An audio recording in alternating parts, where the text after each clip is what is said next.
Mesdames et messieurs, bonjour. Aujourd'hui, une émission un peu particulière destinée à vous sensibiliser au cabaret des curiosités proposé par le Phénix du 5 février au 15 février 2013. Alors, il s'agit de s'aventurer dans l'expérimentation qui permet de questionner les arts en repoussant chaque fois les limites, en repoussant les possibilités. Cette expérimentation qui, brisant les horizons d'attente, empêche les arts de mourir. Ainsi, pour ce faire, vais-je tout d'abord vous expliquer en quoi consiste le cabaret des curiosités, pour ensuite vous donner un aperçu de ce que le Phénix vous propose dans ce cabaret, et enfin, je vous donnerai quelques pistes pédagogiques vous permettant d'apprécier au mieux les spectacles du Phénix. Dès lors, intéressons-nous au titre de cette série de spectacles proposés par le Phénix, à savoir le cabaret de curiosités.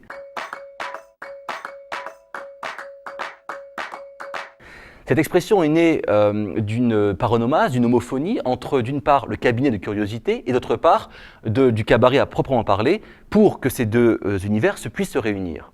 D'une part, nous avons donc le cabinet de curiosité, c'est-à-dire ce lieu à la mode au XVIe, XVIIe siècle notamment, qui consistait en l'exposition d'objets rares, d'objets exotiques, d'objets étranges, appartenant aux différents règnes, au règne animal, au règne végétal, au règne minéral.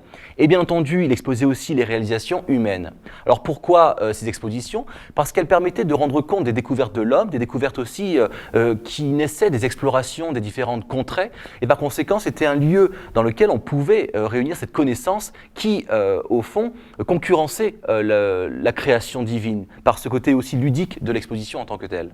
Et d'autre part, nous avons les cabarets, je songe à celui du Chat Noir ou des Folies Bergères par exemple, qui proposent des numéros variés et divertissants avec une certaine liberté. Vous imaginez donc bien que la fusion s'opère de cette manière, avec notamment cette proposition de fête de l'étrangeté, de l'hétéroclite, cette fête qui va consister à vous proposer de l'inédit avec des spectacles qui invitent à saisir les chemins périlleux de la création. Alors évidemment, le Phénix va choisir des thèmes particuliers pour vous sensibiliser à cette création théâtrale qui va donc s'imposer dans la nouveauté permanente. Ainsi, le concept s'impose clairement à l'esprit lorsque l'on saisit l'origine de l'expression.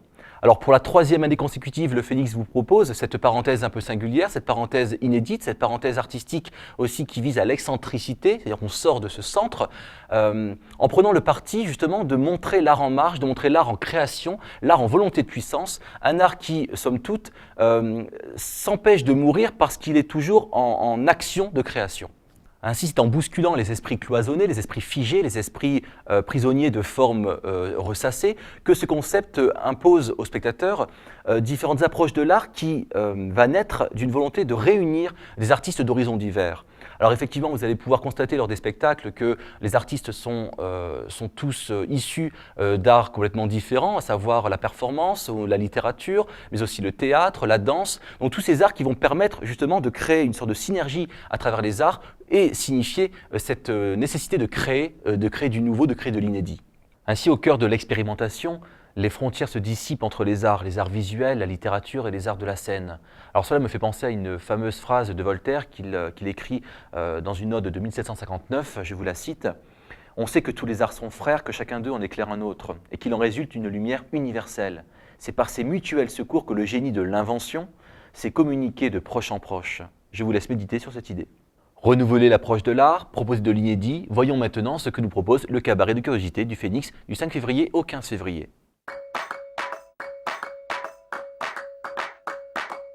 Alors commençons par le spectacle Baron Samedi, qui est un spectacle mis en scène et conçu par Alain Buffard, que vous avez peut-être déjà vu au Phénix d'ailleurs, et qui ici reprend l'œuvre d'un compositeur allemand, à savoir Kurt Weill. Alors ce spectacle, il propose donc dans une mise en scène très épurée, blanche, très lisse, des danseurs qui vont essayer de rendre compte un peu de ce passé colonial à certains endroits, et d'autre part aussi de la société qui est régie par le trouble, régie par la prostitution, par les gangs. Peut-être faut-il vous éclairer sur l'identité de Baron Samedi, qui est en fait dans la culture vaudou, un esprit de la résurrection et de la mort qui apparaît souvent vêtu d'un costume de scène et d'un grand chapeau de forme blanc. Un deuxième spectacle qui évoque le nom d'un des plus grands artistes du XXe siècle, un artiste qui a exhumé l'art de ses profondeurs pour essayer d'en sortir de nouveaux enjeux. Il s'agit de Marcel Duchamp, ici mis en scène par Frédéric Cherboeuf et Guillaume Desanges. Alors ce projet est envisagé comme un projet théâtral, un projet curatorial qui désire mettre en relief les œuvres de Marcel Duchamp, tout en les conservant dans un univers qui va permettre justement à chacun de comprendre la fascination que peut exercer cet artiste. Alors comment? Par le biais de photographies, par le biais de sons, par le biais d'images, par le biais de différentes stratégies qui permettent donc de rendre compte de cet univers très hétéroclite aussi qui est propre à Marcel Duchamp. Autre spectacle encore proposé par le Cabaret de Curiosité, il s'agit de Djerk de Gisèle Vienne, spectacle dans lequel nous avons l'histoire d'un serial killer qui va donc jouer avec les marionnettes à gaines, qui sont d'ordinaire utilisées pour l'agressivité justement. Alors c'est un spectacle dans lequel Gisèle Vienne va critiquer ou dénoncer quelque peu l'hypocrisie face à la fascination exercée par les serial killers, par la fascination aussi que l'on ressent en regardant justement l'action de ces serial killers. Ainsi, le comédien Jonathan Capdevielle va rendre compte de cette hypocrisie face à l'atrocité, c'est-à-dire cette société qui, au fond, condamne le meurtre, condamne l'atrocité, tout en étant fasciné. Et là est le problème de la pièce proposée par Gisèle Vienne. Pour le spectacle suivant, et ne vous attendez pas à un spectacle qui mettra en scène éventuellement Zola, il s'agit d'une mise en scène et conception d'Alory Goerger et d'Antoine Defort avec Germinal. Alors dans ce spectacle, ils exploitent un espace vide qui va peu à peu se remplir de pensées, de langage, de sons, d'objets, toutes ces choses qui vont donner de l'épaisseur à la scène, de l'épaisseur à l'ensemble, de manière à rendre aussi à ce spectacle une certaine narrativité que les autres spectacles d'Alory Goerger ne montraient pas forcément. Pour le spectacle suivant, Time-Based Exhibition, il s'agit de Rémi Héritier qui réunit autour de lui 10 artistes internationaux d'art complètement différents, des arts visuels aux arts performatifs. Alors, il s'agit d'artistes qui travaillent au sein du laboratoire Neulise OBC dans le palais de Tokyo, en résidence, et qui vont nous proposer un spectacle autour de ces différents arts, de manière à interroger le temps et l'espace, le temps et la durée, qui donc, au sein de l'espace théâtral, va transformer la place même du spectateur. Deux questions se posent dans les intentions qui gouvernent les choix de Rémi Héritier dans cette expérience de l'art. Il s'agit de ces deux questions qu'il formule lui-même, à savoir comment une œuvre d'art plastique préserve une autonomie une fois présentée sur la scène de théâtre et comment s'y prend-elle pour ne pas se faire engloutir par le théâtre et esquiver le statut d'art appliqué. Là, nous sommes en plein dans ce que désire le Cabaret de Curiosité, à savoir cette jonction des arts qui permet de réfléchir sur la création même, sur l'évolution des arts. Autre spectacle du Cabaret de Curiosité, il s'agit de Comme je l'entends avec le musicien Benjamin Dupé, qui sera donc seul en scène. Alors pour ce spectacle, une approche très intéressante aussi de l'art, puisque Benjamin Dupé s'est rendu en ville pour recueillir des témoignages sur la musique contemporaine. Il savait bien entendu que la musique contemporaine est très difficile à expliquer, à partager aussi, parce que non seulement les générations ne se ressemblent pas pour les goûts musicaux, mais aussi parce que la musique contemporaine exige peut-être aussi une approche particulière de la musicalité. Alors pour ce projet, il a une intention bien particulière puisqu'il appelle ce projet un projet autobiocénique, c'est-à-dire qu'il va donner sa transcription aussi de l'art pour le partager, de la musique en particulier, avec ce qu'il a pu recueillir de témoignages concernant sa musique. Seul en scène, certes, mais pas physiquement, puisque le spectateur auditeur aura droit d'entrer dans l'univers de Benjamin Dupé, l'univers de sa musicalité et des témoignages qu'il aura recueillis. Alors, je vais vous citer quelques propos qu'il a tenus, qu'il tient sur son site d'ailleurs, et qui permettent d'expliquer un peu son approche même de la musique contemporaine par ce spectacle. À force de mesurer au quotidien mon incapacité à raconter simplement aux autres ce qu'est ma musique, je me suis dit un jour que le mieux serait d'en faire un spectacle. Donc, ce spectacle auquel vous allez assister. Comme je l'entends était né, poursuit-il, non pour expliquer, mais pour goûter, rire et s'émouvoir, ensemble d'une pratique gratuite et déraisonnable, souvent décalée. Il ajoute entre parenthèses, essayez donc d'écouter ma musique contemporaine en faisant la vaisselle. Je voulais jouer et parler de cette musique étrange qui, en refusant le confort du préentendu, espère toucher chacun d'entre nous au plus intime et au plus sauvage. Alors je crois que ces propos de Benjamin Dupé résument parfaitement les intentions qui gouvernent son œuvre et je crois qu'il est important que chacun puisse justement se familiariser, se sensibiliser à la musique contemporaine par une approche aussi qui est autant dans l'échange avec le public. Au-delà de ces spectacles évoqués, je vous invite aussi à vous confronter à des performances représentées par la vidéo, avec notamment celle de Claude Catelin qui propose Close, donc performance dans laquelle il fait réagir son corps et son mouvement avec le sable. Sachez par ailleurs que vous êtes conviés aussi à assister aux lectures performances initiées par Louise Desbrus, qui, après son solo, cédera la place à d'autres performeurs pour d'autres lectures, à savoir Emmanuel Adeli, Elit Azam, Célia Houdard, Emmanuel Rabu ou encore Jean-Charles Macera. Ça, c'est pour la première nuit de la performance. Pour la seconde nuit de la performance, s'ajouteront Antoine Bout et pour un spectacle intitulé Aïda Sauve-moi, vous aurez Johanna Hadji-Thomas et Khalil Yoreg. Alors avec ces performances qui réfléchissent sur l'image, le corps et la parole, s'ajoute aussi la performance de Pamina de Coulon, à savoir « Si j'apprends à pêcher, je mangerai toute ma vie ». Vous l'avez donc constaté, le Phénix propose un concept qui met l'accent sur la performance, sur la jonction des arts. Et bien évidemment, la performance étant un acte in situ, un acte de l'hic et nunc, de l'ici et du maintenant, je ne peux, comme d'habitude, vous donner des éléments trop précis sur les différents spectacles proposés. Alors toutefois, si vous désirez plus de renseignements, vous pouvez très bien aller voir l'émission Expresso consacrée au cabaret de curiosité, ou encore l'ouvrage édité donc par le Phénix, à savoir Black White Livebox, le deuxième volume, puisque l'an dernier, vous aviez déjà eu le premier.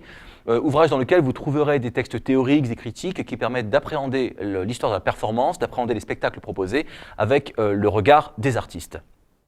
Dès lors, me semble-t-il intéressant maintenant de vous proposer quelques pistes pédagogiques, des pistes d'études qui vous permettraient de mieux apprécier les spectacles, somme toute très originaux, du cabaret de curiosité.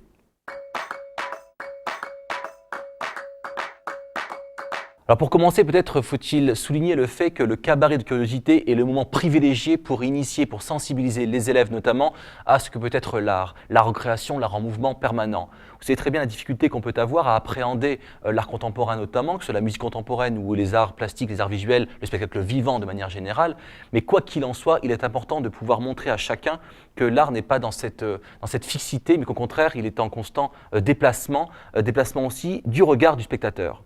Alors ici, effectivement, on l'évoquait par ailleurs, on a une confrontation du spectateur à un nouvel espace scénique, à une nouvelle approche de l'art aussi, puisque l'œuvre plastique, par exemple, va fréquenter le lieu théâtral et donc va faire en sorte que le spectateur puisse avoir un regard privilégié, peu importe sa place dans l'espace du public. C'est-à-dire que comme un tableau que vous observez, évidemment, la place que vous aurez face au tableau donnera un impact différent sur l'émotion ressentie ou en tout cas sur la réflexion qui pourra jaillir de cette confrontation. Ainsi, ce qui est intéressant pour les élèves notamment, c'est le fait que ce n'est pas un art qui est destiné à divertir bien évidemment, mais au contraire un art qui va se questionner lui-même. Et par conséquent, on peut très bien enrichir la pratique même des élèves par cette approche totalement inédite aussi de l'art de manière générale.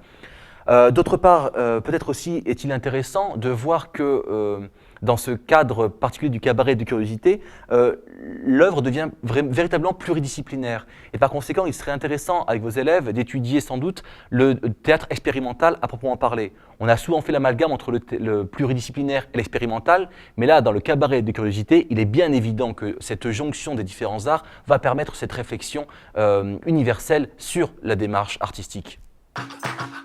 Il est ainsi à souligner que le théâtre vit et survit par l'expérimentation, et je crois que c'est le terme clé qu'il faut distiller dans l'esprit des élèves, qu'il faut imposer sans doute aussi pour comprendre les démarches artistiques. Donc l'expérimentation, par le passage aussi à ce qu'on pourrait appeler le laboratoire. Et je crois que, en l'occurrence, dans l'histoire du théâtre, vous pouvez très bien évoquer les différents laboratoires qui ont permis aux arts d'évoluer, comme celui de Grotowski par exemple. Ce qu'il faut par ailleurs savoir et peut-être aussi évoquer avec les élèves, c'est le fait que le théâtre expérimental correspond aussi à une sorte de mouvement qui est apparu dans les années 60 à peu près, mouvement qui désirait transgresser les règles de l'art de manière générale, les règles de la représentation aussi, à travers différents spectacles qui n'étaient pas destinés d'ailleurs à être rejoués. C'est un acte encore une fois in situ, un acte éphémère qui va d'ailleurs donner lieu à l'esprit de la performance. Performa, ce qui passe par une forme en latin. Donc on cherche la meilleure forme pour faire passer une idée, pour faire passer un message, pour faire passer un questionnement sur l'art. Ainsi, ce métissage des arts qui va permettre la performance, comme je viens de l'évoquer, est aussi le moyen pour les élèves de réfléchir aussi à ces différentes stratégies que la performance va adopter. On peut évoquer avec eux peut-être par des recherches éventuellement le happening, la poésie sonore aussi. On pourrait évoquer éventuellement de même la performance concrète aussi, ou encore le body art avec Yves Klein par exemple. Donc toutes ces formes de performance qui mettent le corps en jeu, qui mettent l'espace en jeu dans une approche complètement différente de l'art, en tout cas différente de celles auxquelles les élèves sont d'ordinaire habitués.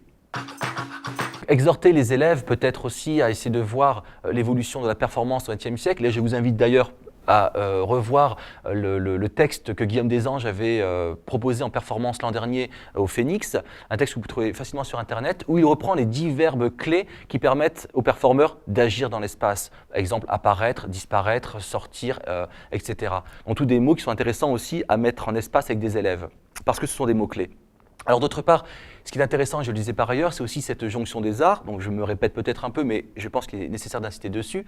C'est ce que Dick Higgins, l'artiste américain, appelait l'intermédia, c'est-à-dire cette capacité de la performance aussi à mêler les différents arts. Et je crois qu'enfin, la performance est un lieu de décloisonnement total, et ce qui fait que du coup, lorsque vous travaillez les scénographies avec vos élèves, ils sont peut-être capables d'envisager autre chose qu'une scène frontale, qu'une scène dans laquelle ils vont placer uniquement des objets et des corps auxquels ils sont encore une fois habitués.